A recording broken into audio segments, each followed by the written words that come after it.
As you guys can see, the title of the video, Grand Theft Video Games. And the reason why I titled it Grand Theft Video Game was because Grand Theft Auto, I think right now, is going to be the game and the landmark and a point in time where it marks a new era of gaming, and it's gotten to a point now where you really have to think about what these companies are after, right? Back in the day, companies were so focused on making good games. They were so focused on ensuring that the games that they created were quality games. And now it's gotten to a point where the games themselves have the companies have completely lost what the agenda is and what their main purpose is, right? And it's gotten to a point where you have to sit and think. There's no way these companies are actually caring about the games anymore, right? The games that they used to make and be proud of and focus on delivering to their customers, to their fan base, they have just completely thrown that in the trash. They've completely said, you know what? I think it's time that we start focusing on making as much money as we can. And I think at that point, you have to start to realize, okay, is it really worth getting this game? Right? Now, those of you may be saying, there's no way I'm not going to be playing GTA 6. There's absolutely no way. And obviously, I can understand that because GTA 6 is going to still be a generational game. But the fact that GTA 6 is going to be the landmark in which gaming changes from being about games to being about how companies can capitalize on making the most money, it starts to really make you think like, damn, like it really gotta be GTA 6. This is the one that turns it, right? And the fact that they're making the game $80, which we all expected out of GTA 6, since it was going to be the game, probably the game of the year, or at least probably the hottest game of the year. And because people have been waiting for 7-8 years for this game to come out, it really has shown how the gaming industry has just completely shifted from GTA 5, the early GTA 5 days in 2016, 2018, is it 8 or 10 years old? I don't know. Is it 8 or 10 years old for GTA 6?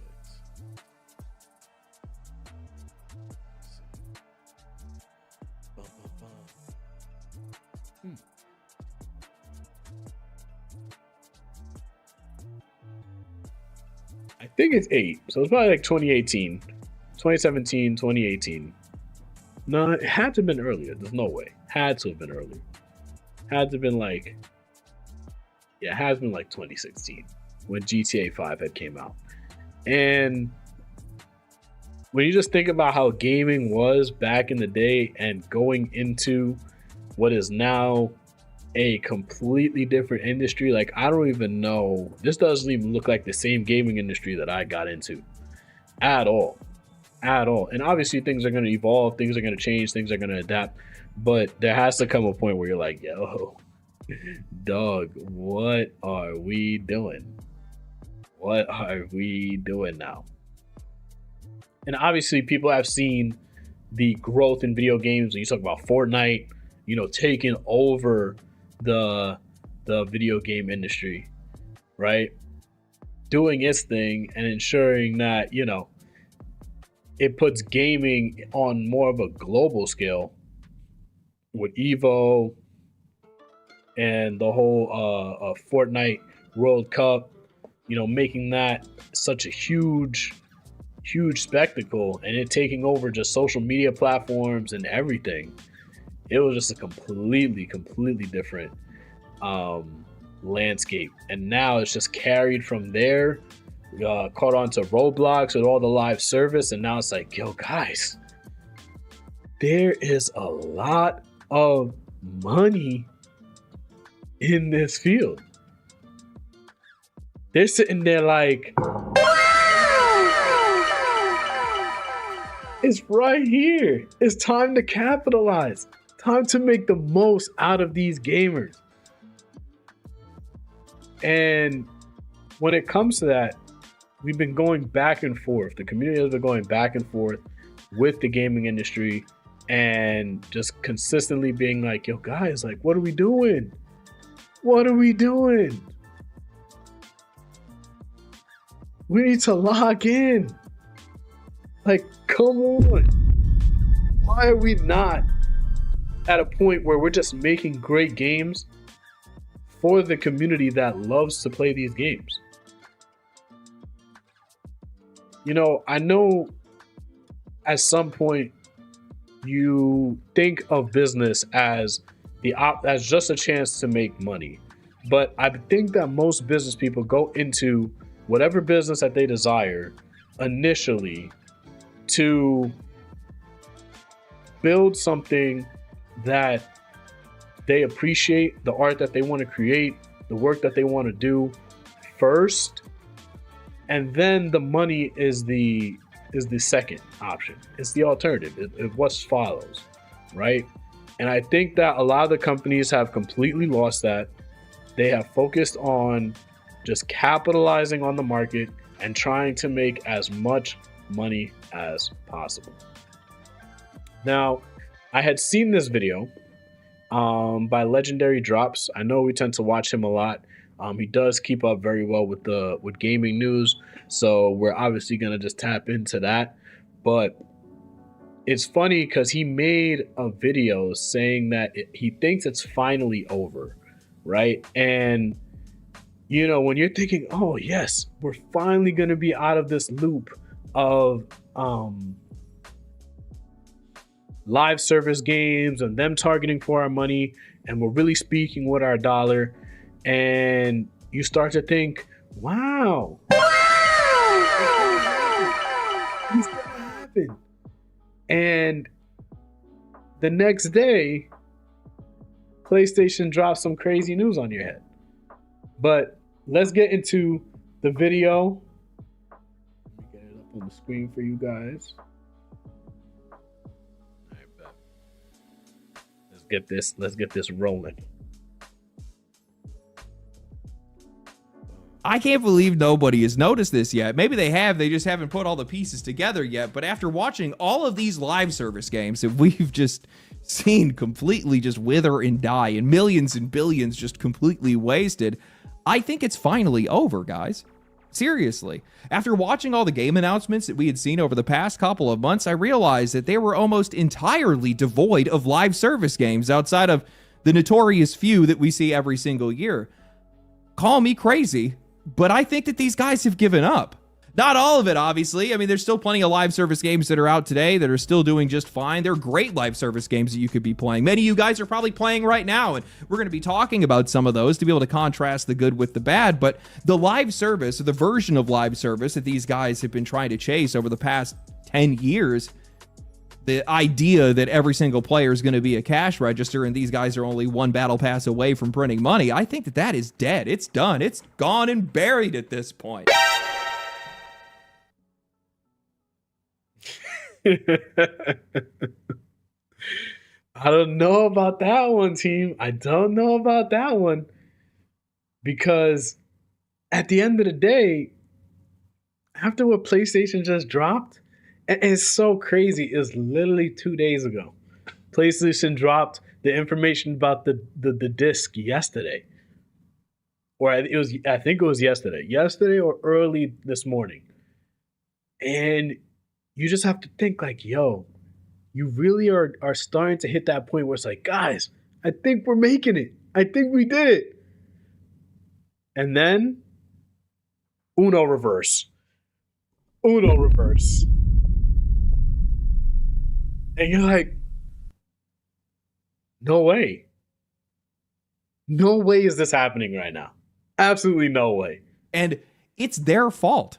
They're the ones that did this. We don't have anything to do with it outside of just not playing those games in this case. But these guys had a good thing, but they just couldn't get enough. No, instead, they had to strangle that golden goose for everything it was worth. Just give me another $1. They just had to continue to extend the track on the treadmill to ask for more time and more money and then flood this market with just so many games. But I think the real damage came from something that nobody was even aware of.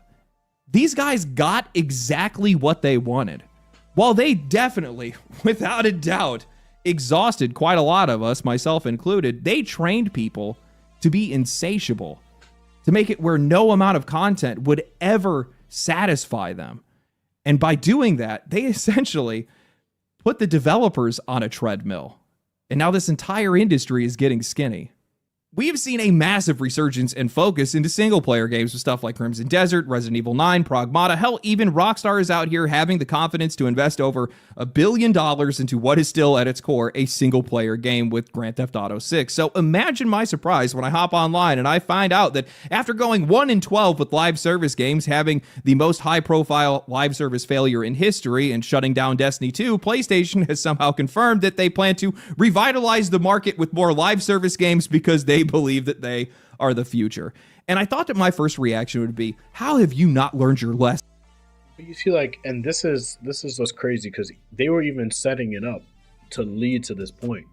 Because now they're telling you, oh yeah, we're going to start increasing live service games, really emphasize on live service games. And I had played Max Payne 3 with my uncle the other day. And he's talking about the great single player games that are coming out right now. If I want to be able to access those games with what PlayStation has just announced, the potential of me to access that game further on down the line, whether it's 10, 15, 20 years from now, that could be at risk.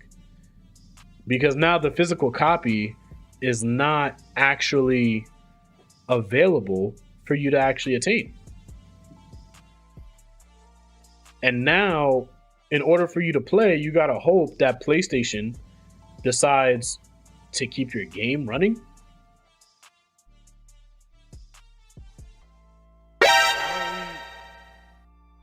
How are we really saying, oh yeah, this is what we're definitely gonna want, is that 10 years from now, 15 years from now, when, you know, I have my child or someone that I want to play with that's younger than me down the line, wants to enjoy a game from my time, they can't do that because PlayStation decided to shut down the servers, and the license that I had to own the game doesn't mean anything because there's no game left.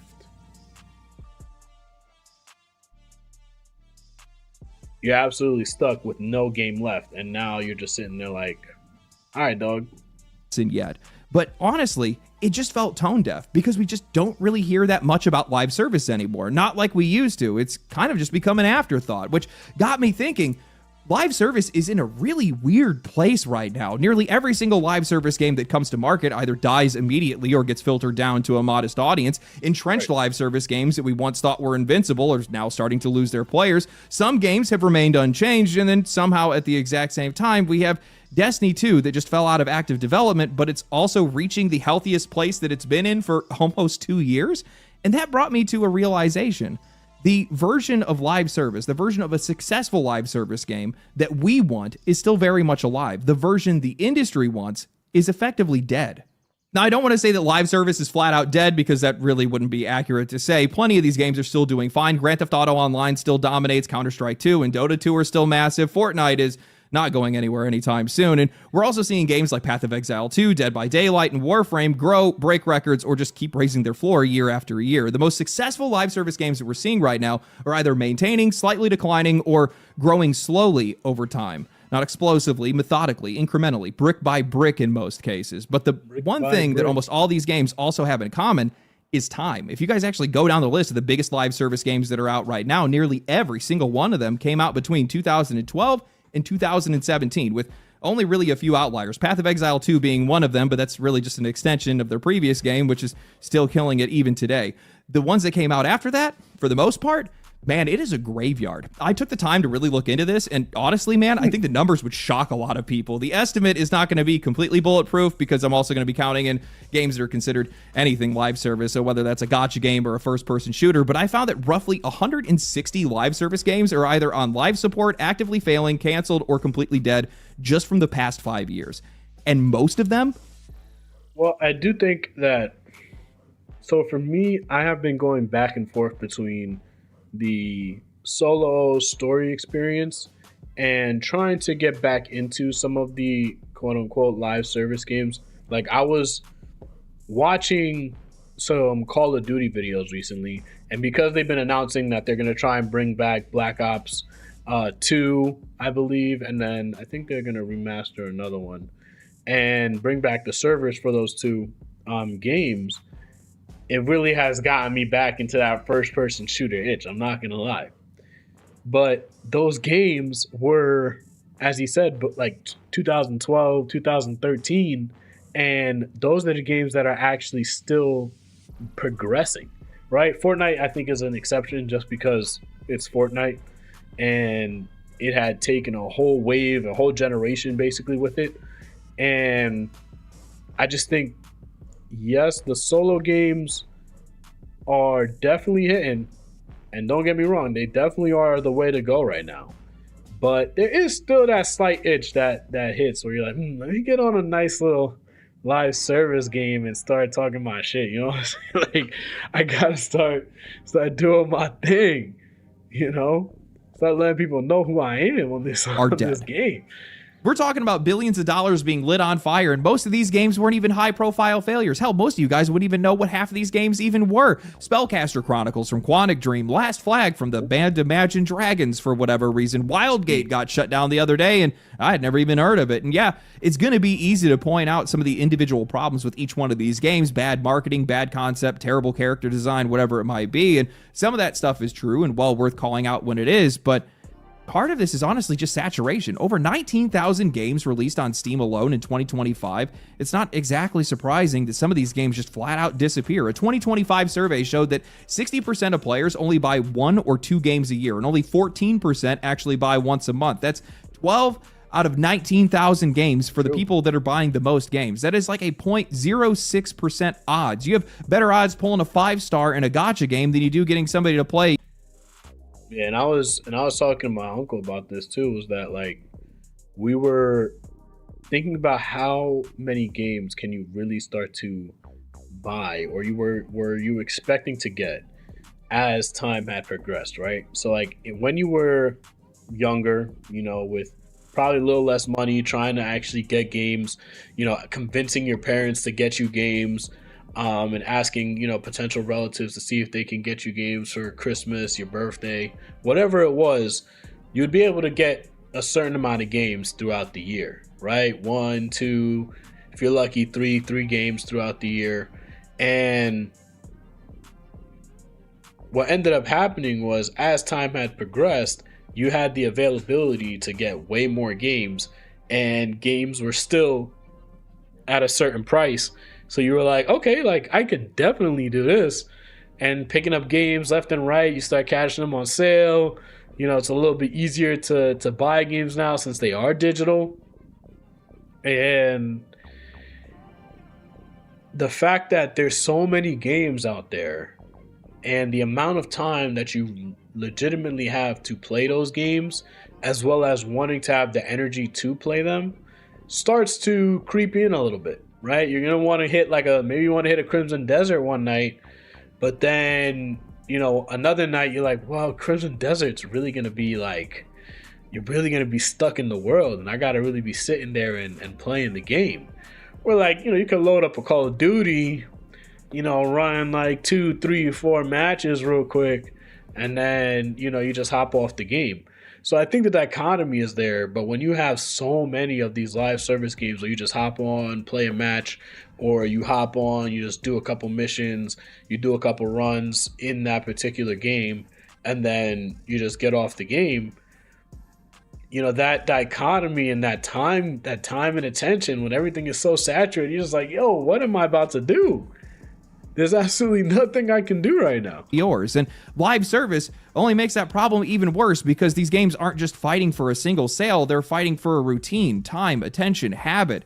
There's only so much of that to be able to go around, and every single new live service game that enters into the market is just lowering that ceiling for everybody else. This has always been my biggest criticism against PlayStation wanting to release 12 live service games in just 3 years, because even if those games were good, they would just end up cannibalizing all the other games that they release. So yes, saturation is definitely going to be part of it. There are just too many games, too many live service games, too many demands for people's time, and just not enough players and time to be able to go around to give everything a chance. But I don't think that's the whole story. There is something else driving this, and I just don't think that people have realized it yet. I mean, look at the 4 most popular live service games that have been released in the past couple of years. You got Helldivers 2, Marvel Rivals, Battlefield 6, and Arc Raiders. All of them found incredible success early on, and all of them lost 85% or more of their peak within 4 to 6 months. Now, I'm not saying that these games are bad or down and out. Hell, I'm not even saying that their current numbers are necessarily bad, save for Battlefield 6 in this case. Those guys definitely need to pick that up, but it's really hard to ignore a drop-off this massive, especially when these games are supposed to be forever games and they're being made to be temporary almost immediately. I think what's happening is the player bases are lapping these developers. Demand is now outstripping supply, at least contextually, which kind of sounds absurd to say out loud because there's just tons of games to play. There's hundreds, if not thousands of hours of content. And I'll admit to you that I've been brushing it off every single time I hear anybody complain about how these games just simply do not have enough to do. But when you zoom out, these games are getting absolutely devoured. They hit the market, dominate conversation for a few months, fall out of popularity, and then struggle to ever reclaim that first wave of attention. Well, I do think that this goes to social media as well as just like the content rotation, because back in the day, you used to be able to say, okay, like Call of Duty was the game to play. Most of the streamers that you watch were playing Call of Duty, whether it was Black Ops, Ghost, that was the main game to be playing and what was being streamed. And then maybe you probably had like a couple fighting games like Street Fighter, Mortal Kombat, but at least in terms of my feed, and the live service games that were available, or the ones that had the massive multiplayer, those were Call of Duty, Halo, and then a fighting game.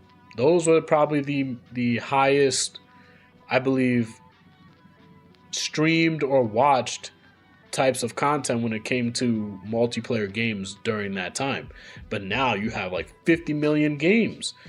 Someone wants to try and get good at Marvel Rivals. They have a million videos, but then your boys get Arc Raiders, so now you're going to hop on Arc Raiders and play that, and then you want to get good at that. But then you have Battlefield coming out or Call of Duty, and all the game modes and stuff that they're going to have available to you is not going to be able to keep you there long enough to not say, you know what, let me go hop on this next game, right? And now with GTA 6 coming out, I think this is going to emphasize this. It may not emphasize the switching of games as much, but it's going to definitely say, like a lot of these other games that may or may not, or in underwater in that 50-50 territory where they can capitalize again and make a comeback, GTA 6 is going to take over the market, especially for that first year, where it's just going to say, guys, you thought you had these gamers' attention? Yeah, no, you're done. You're done. We're taking over now.